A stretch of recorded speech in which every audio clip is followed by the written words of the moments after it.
Good afternoon, everyone. My name is Chris Lanning, Clinical Integration Coordinator here at the Indianapolis HealthPlex. I want to thank you for joining us here this afternoon. I know the weather outside isn't so great today, but hopefully you're able to join us here inside and you're able to do some of these exercises that I'm going to show today. So today what we're going to focus on is corrective exercise for the lower legs, lower extremities. So last week we focused on the shoulder blades, the shoulders, mobility with that, range of motion, and then on Wednesday we talked about core exercises, different corrective exercises, making sure that you're doing them with proper form and proper technique. And today we're going to move down the chain and we're going to do lower extremity. So lower extremity, just like the core, just like the upper body, important that you're doing good form, good technique with all of them.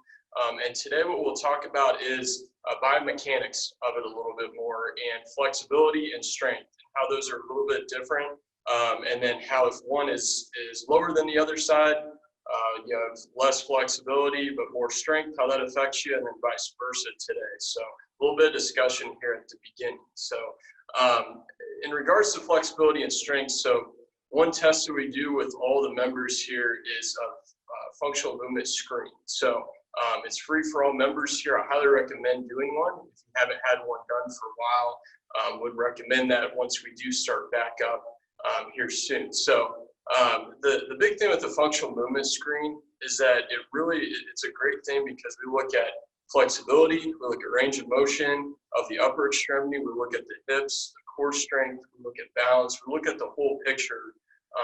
And what we find a lot of times is that strength and flexibility, you can be higher in one area and lower in the other area.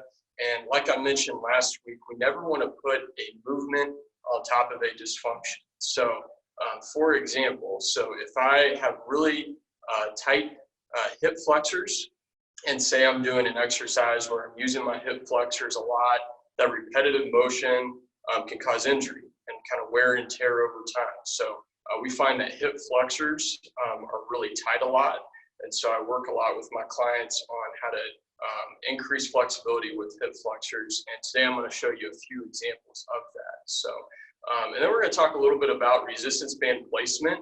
So there's a lot of theories on that of with lower legs where to put resistance bands, whether you put them higher up, whether you put them lower towards the ankle. And so we'll show you some examples of that today as well. So, so the big thing was sitting posture. That's another thing that we wanted to touch on today, really to link that together with hip flexor tightness. So hip flexors being on the front side, a number of hip flexors, which allow us to do the motion where we do a lot of knee to chest.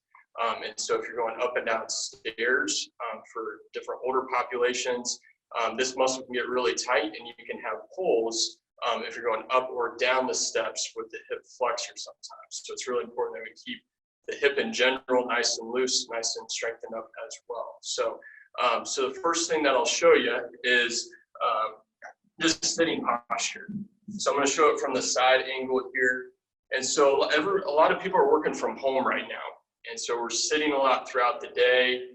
Even if we're not working from home, maybe we're sitting on a couch for a few minutes and it turns into a little bit longer than we anticipate. And then we get up and we just go kind of tight.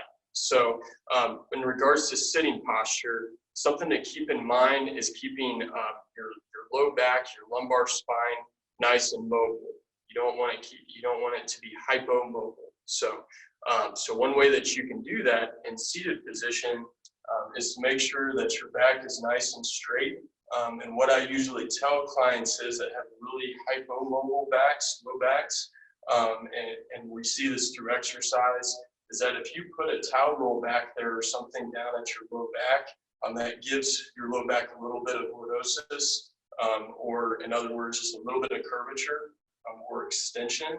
And a lot of times that can play a big factor for people that have low back pain. So people who sit a lot and you're working on the computer, what happens over time, we start leaning forward and gravity kind of takes us straight forward with our chest and our upper body.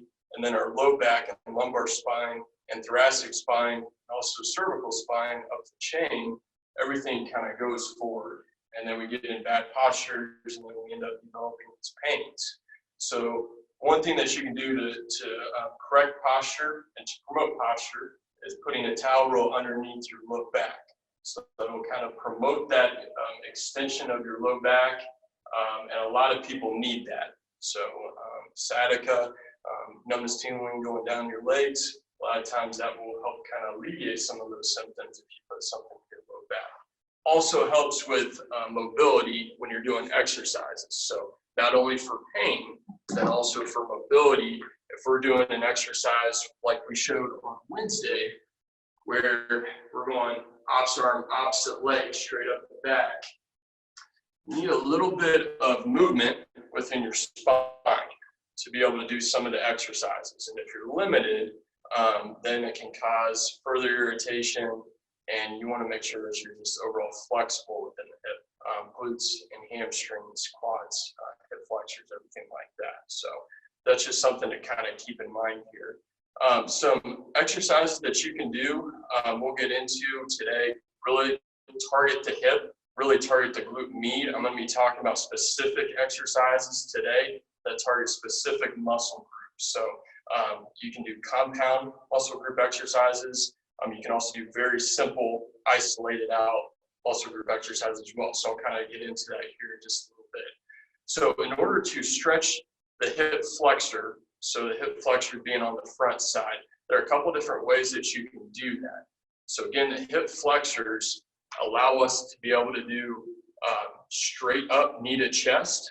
Again, if we're stepping up onto something, if we're on uneven surfaces, or stepping up onto a curb or something like that, we want to make sure, again, that they're nice and loose and flexible. So what you can do at home, you can use a pillow at home, or if you have a foam pad, something like this for your knees, you can put it down.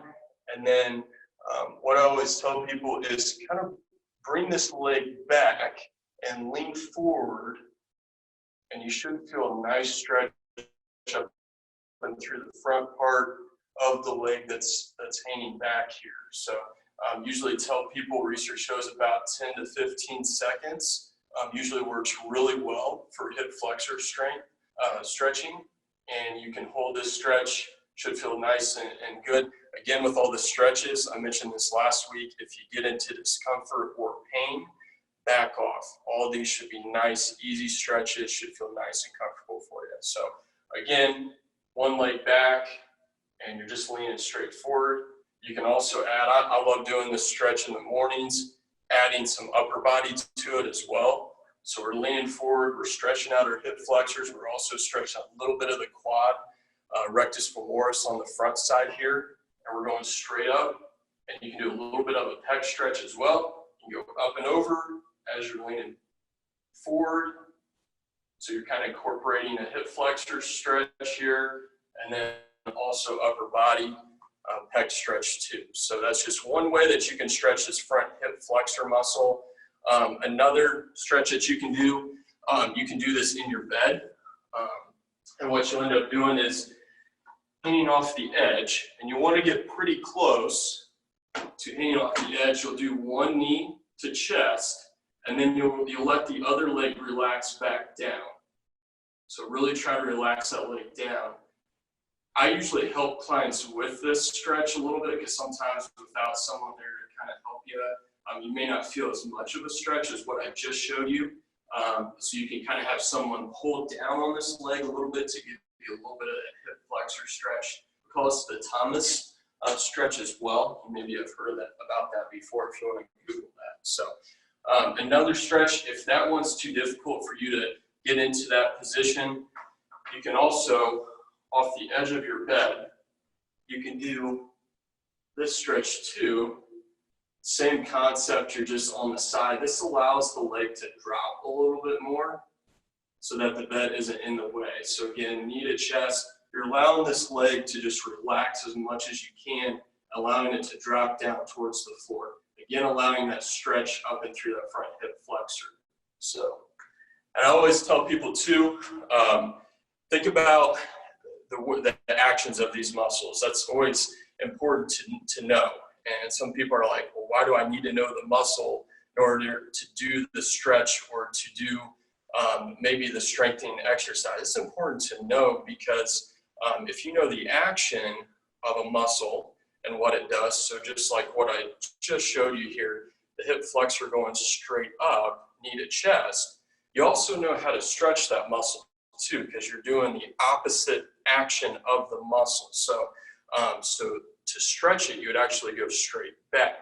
So that's just something to keep in mind as you do certain stretches for different muscles. And I think next week I'm going to do a video just on stretches, to kind of help clarify, how to stretch certain muscles to keep everyone safe as they're doing exercises. So those are two main ones that you can do on your bed. And then again, the hip flexor stretch on a pillow, something soft for your knees, and then leaning straight forward, allowing that leg to come back. So those are some things that you guys can do as well. And then to add to the Thomas stretch or the hip flexor stretching, you can do a little bit of rotation with these as well. So I kind of like doing that too, where show it from the front side. So you got one leg back, one leg forward, and then you're kind of rotating off to the side. You're getting a little bit of a low back on the side stretch as well through these. So you can try that as well. One thing that I like to do with clients, just to get them kind of warmed up, doesn't matter if you're someone that's really conditioned or someone that's a little bit lower intensity level when we're starting out with them, is make sure that we warm up some of those muscles that we just stretched out. So one way that you can do that is by doing some leg swings. So I usually recommend people start with a chair to hold on to. And what I'll have people do is knee to chest, and then they'll come straight back. And you can put your toe on the ground, hold that stretch for a second or two, come straight back up, and then back down. I'll show it from the side here. And these are nice and easy. This is almost like a dynamic stretch just to get you warmed up here. So again, knee to chest, then you're going all the way back, just like that. Usually people with low back pain, sometimes this will kind of aggravate that a little bit. One thing that you can keep in mind is instead of, if you're really flexible, you're doing high knee to chest, and then you're going straight back. Some people like to lean forward to feel a little bit more of a stretch. You have a little bit of low back pain with this. Try to keep the spine nice and upright. So different older individuals that I work with, when we're starting with this, I kind of cue them on that. Knee to chest, and then nice and upright spine here so that you're not leaning too far forward there. You're not having any flexion or forward bend of the spine. So that's just something that you guys can do too. So you can do up and back. And then what I usually do with clients after that is we'll do diagonals with it. So again, we did it in this plane going straight forward and back. You can do out to the side and then back, just like that. So again, straight up and over, and then straight up and back. Love doing these kinds of stretches with people because it gets the muscles nice and loosened up. That's what we're after here. So diagonals with it, just like that. Again, if you have any back problems with these exercises, don't lean forward as much. Try to keep that back nice and straight. Another one that you can do too, knee up to the chair. So we're getting into kind of some strengthening aspects of things now. So one thing that I'll do after we kind of get everything nice and loosened up, we've stretched a little bit, we've done some dynamic warm-ups, we can do up onto the chair and back, up onto the chair, and then back just like that. You can do them different directions too. So I've got 3 different chairs here. And I'll show you guys this.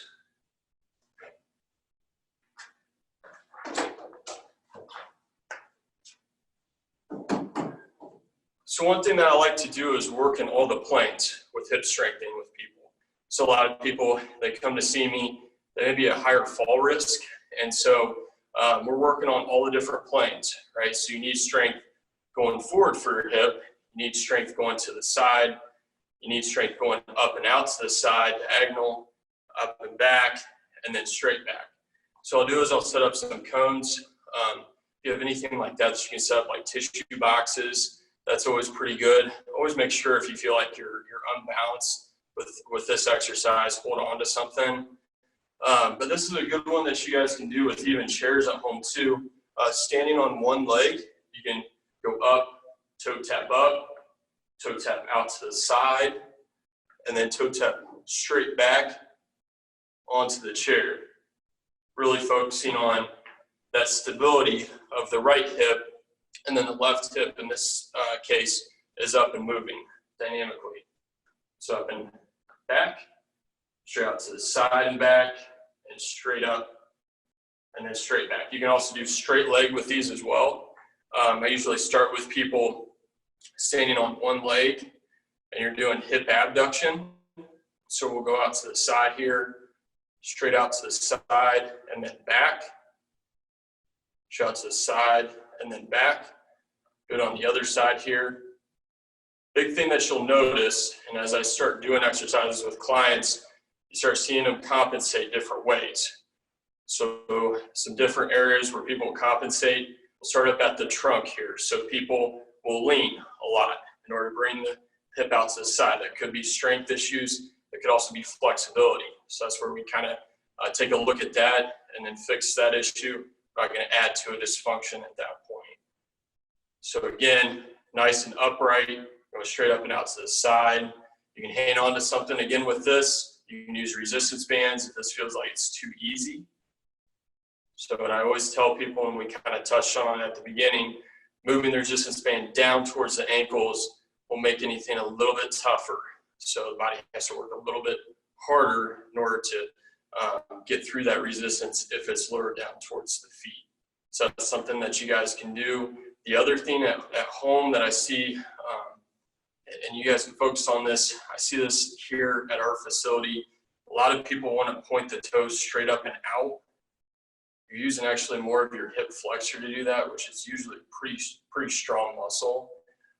And so you want to focus on the side hip, the hip abductors here, in order to accomplish this exercise.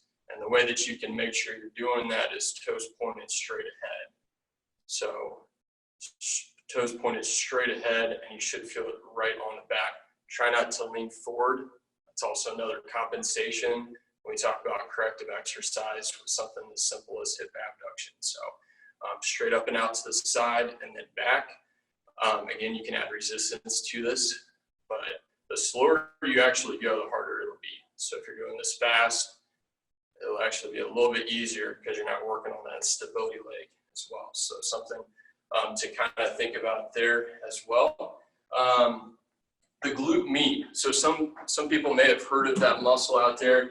The glute med is a strong hip abductor. So anytime you're doing a exercise like I just showed you, going straight up and out to the side, your glute med really needs to work really well in order to accomplish that.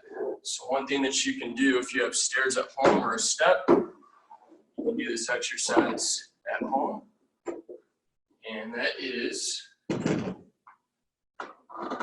starting with both feet on the very edge of the step, and you'll go down, toe tap, and then straight back up. With this exercise, you want to make sure it's nice and slow. You don't want to do this super fast. You don't want to drop the foot down really quick. You want these movements to be nice and slow. So I'm actually working this side glute med. When I'm doing this, this muscle allows me to come back up. So this is kind of, again, a very isolated exercise here. Not a lot of movement, but a lot of work being done on the stability side.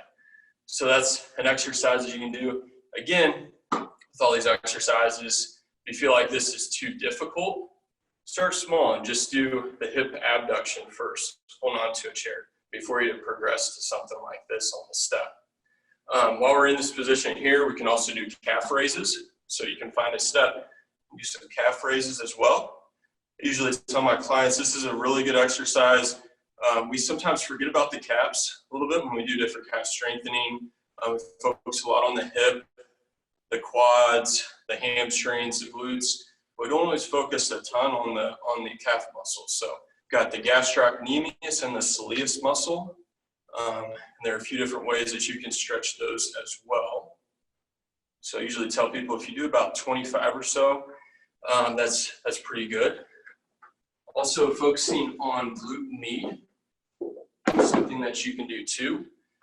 So if there's a wall right here, another exercise that you can do is push against the wall with this top leg that's bent and just hold that. So you're pushing, you're not leaning into the wall, but you're just holding that position.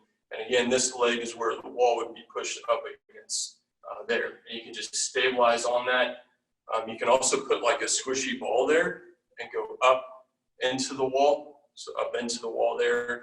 And again, you're working on the other side glute med in order to accomplish that.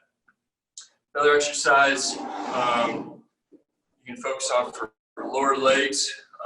I always tell people sit to stands are one of the best exercises. Again, if you're at that beginner level, you just want to start some exercise. You don't know where to start. Sometimes squats get a little bit more difficult for people if they haven't been conditioned before they're starting an exercise program, and then their technique and form kind of get all over the place. So I usually tell people to sit to stands. Really good exercise just to start with. Feet a little bit more than shoulder width apart. And I always like to put a weight in front too. So you can find a weight, a ball, you can do anything. You can do a soup can, a peanut butter jar, something out in front of you, and then just hold that and go straight up over top. I always tell people to try to push in through your heels with this and then try to really engage the core. So Wednesday, we talked a lot about the technicality of the transverse abdominis muscle. I know Shane, some of the other trainers, they've really focused on it in their videos. And so that muscle that kind of wraps around that corset muscle. And so it's a low back stabilizer that also helps with exercises like this. So draw it in and go straight up and then back down. Again, you can hold something out in front of you there. Next one that I'll show you, we can talk about, is doing clamshells. And again, this is for someone that maybe you're starting out exercise, you want it low intensity to start. You'll lay on your side, knees bent, and go straight up over top. You can use a resistance band with this as well. Big thing is that you're not rotating the pelvis with this. So I see that a lot when I work with clients, is that they like to rotate back and then bring the knee up. Try to keep the pelvis and the hips pointed straight ahead when you're doing that exercise. So if that gets too easy, what you can do is in the bottom leg, keep the top leg straight. And then again, same concept with this. Try to keep the pelvis, both sides of the ASIS on the front side of the pelvis, pointed straight ahead. And then you can lift straight up and then nice and slow on the way back down. Again, a very isolated exercise here. We're isolated to the hip abductors. And slow on the way back down. That glute med that we were talking about earlier. Good exercise for that as well. A lot of times I see people when they do this exercise, a lot of different ways to compensate. I talked about the hips rotating back in order to accomplish it. A lot of times people actually go forward with their leg once that fatigue aspect kind of comes into play. So try to keep it nice and straight. We don't want to use our hip flexors here. So again, those muscles that we use a lot going forward, we want to use the hip abductors. So nice straight line going up and out to the side here. If you want to make this harder, keep it above. Don't bring it all the way down each time you go up. So that's another exercise that you guys can do.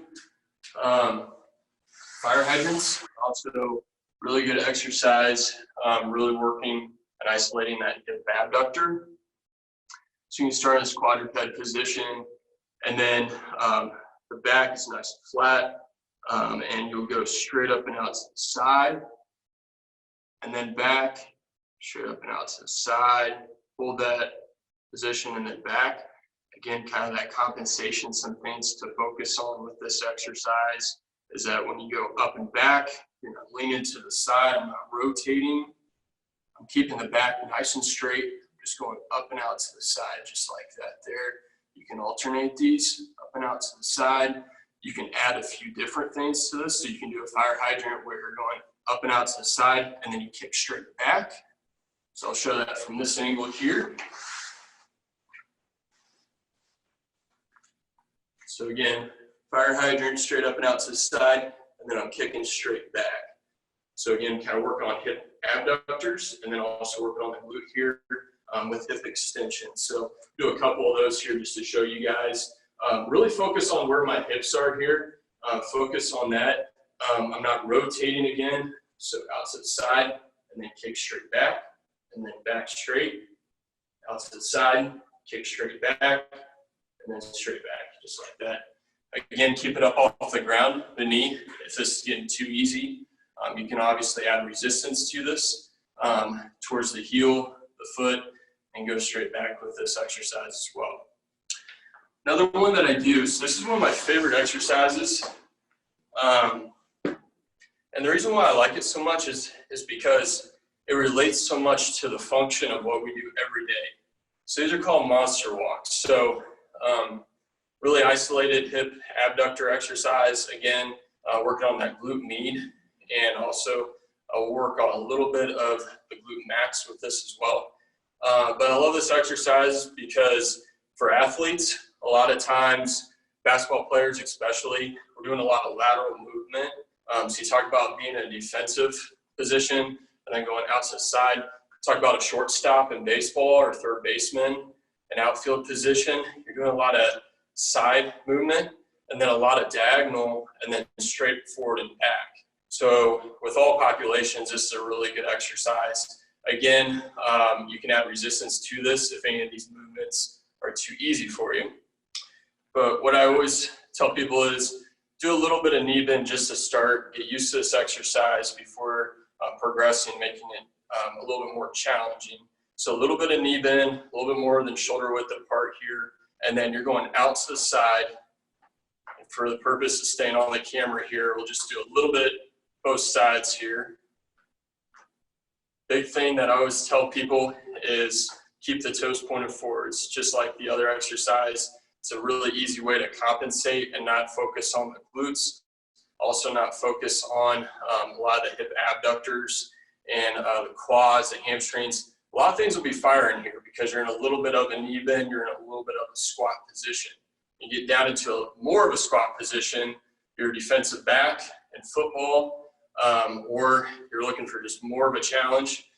You can get into more of that squat position, get a little bit more in shoulder width apart. And then as I go over, my feet aren't coming together each time, but I'm keeping that resistance, kind of a resistance band around the bottom of my feet here. So again, you go quicker too. You go out to the side a little bit quicker. You can also do different angles of this, right? So you can do side to side, you can do forward and back. So you have the resistance band and you're going forward. You know, obviously not use resistance band too. This is just your first time doing this exercise, and then go straight back. Again, making sure that the knees are bent a little bit. You'll feel it a lot on the rectus femoris, this top thigh muscle on the quad. You'll feel it there. And then what I do is, along with clients, after we get those motions down, we go into a diagonal motion with them. So we start shoulder width apart, and then I'm reaching up and out to the side. So I'm reaching up and out the other way. So really going out to the side, and they can go backwards. My feet always come a little bit more than shoulder width apart here. So that's the big key. And again, if you're adding resistance, you're making sure you're keeping that resistance throughout the whole motion here. Hop side to side. So we started very basic here with a lot of the exercises. Now we're going to get into a little bit more of the agility. And so hop side to side, this is something that I enjoy doing because it works on agility with athletes. It also works on stability and then strengthening balance. You're getting a lot out of these exercises. So Start in the same position as what we did before, and you'll start one leg, go out to the side, stick the landing, then come back to the other side, stick the landing, and go hop side to side. What I find too is if you use a ball for this, so find a weighted ball. This kind of helps as well, especially for basketball players. If you're shoulder width apart and you got a little bit of weight on one side of your hip pocket, you stand on that side, transfer the weight to the other side, then transfer the weight to the other side on this side and back. Big thing is that going nice and slow, hold for a couple seconds with these. So a lot of times people want to do this fast. If you're doing a little bit of cardio, you can do that. I like to do it to where you hold about 2 to 3 seconds with any of these exercises. That makes it a little bit more challenging, a little bit more of the dynamic component. You can also do shoulder width apart, going up and out to the side, and then back, diagonals. Again, keeping the weight on the side that you land on, up and out to the side, and then back, just like that. So, showed you a few progressions today. Corrective exercise, really important, especially for hip abductors. Last thing I'll show you is some foam rolling here. So I always like to finish up with all my clients with some foam rolling. A lot of times after you do exercise, the muscles kind of get a little bit knotted up. Just a natural adaptation. And so you want the muscles to always be straight parallel if you can. And so a lot of times when people come in, it's a little knotted up. That's why you want to do a little bit of dynamic warm up like we did here today. Get the muscles nice and in line. You don't want them tangled up, knotted up, and then you're doing a movement again on top of a dysfunction. So something to think about there. Foam rolling works great. It's kind of like the tennis ball, like I showed on Wednesday, and then last week as well. We're kind of using it on your shoulders, getting out some of those trigger points, those knots. Foam rolling does a great job because you're putting most of your weight through those areas. And I'll just caution, if you're older, you haven't done foam rolling before, just be cautious with it. Just do light pressure first, and then obviously progress that. A lot of times they'll kind of help get a lot of that soreness, some of that tightness out. So there's good research on that as well. So let me grab a foam roll real quick. You can find foam rolls a lot of different places. They're fairly cheap. I recommend them. I think that they work really well for people, especially if you're going to use them on your legs. So you can use them on your quads. So go ahead and show you this here. So it'd be almost a plank position here, and you'll just roll up and then back, really hitting that quad there. Sometimes this may feel really uncomfortable for people as far as just the amount of pressure that you're putting through there. If that's the case, you can just use it normal without really putting all your weight through there too. So you can relax this leg and just kind of go through these areas too. The other area that I find a lot of people don't know about when they do foam rolling is the IT band. So the IT band, it runs from the side of your hip, muscle that we just worked a lot today, down towards the side, attaches on the side of the knee, the lateral aspect of the knee here. This band is super thick. And so a lot of people, especially if you haven't stayed in conditioning, then on the flip side of that, if you're a runner, see a lot of people that have IT band tightness a lot of times if you overwork it or if you're not working it enough.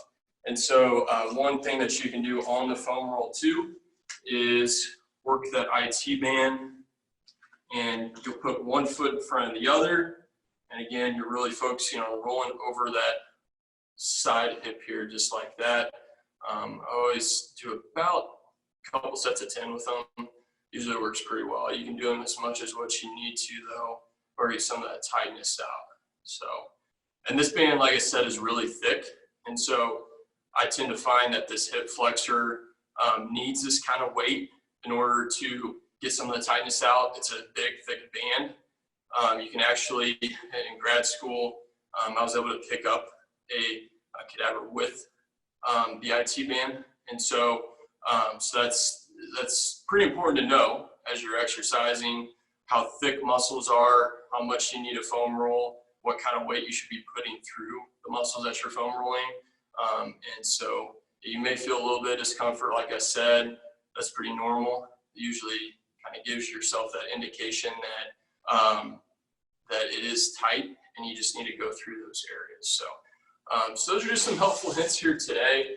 Again, if you guys have any questions over any kind of exercise that you want just kind of focused on, or just special technique, you always kind of wondered, well, how should I really be doing this exercise? Or what's the proper technique behind it? Or what muscle am I really working here? Or I want to work this muscle, but I don't know how to do it. Just feel free to put that in the comment section. We can go over that just like we did here today. I know I've had a lot of people kind of reach out and want to know a little bit more about the glute med, some of the hip strengthening exercises that focus on balance and strength. And so did that today. But if there's any other areas that you guys want to focus on, feel free to leave those in the comments section. So it's good to be with everyone today, and I hope you guys enjoy the rest of your Friday and have a great weekend.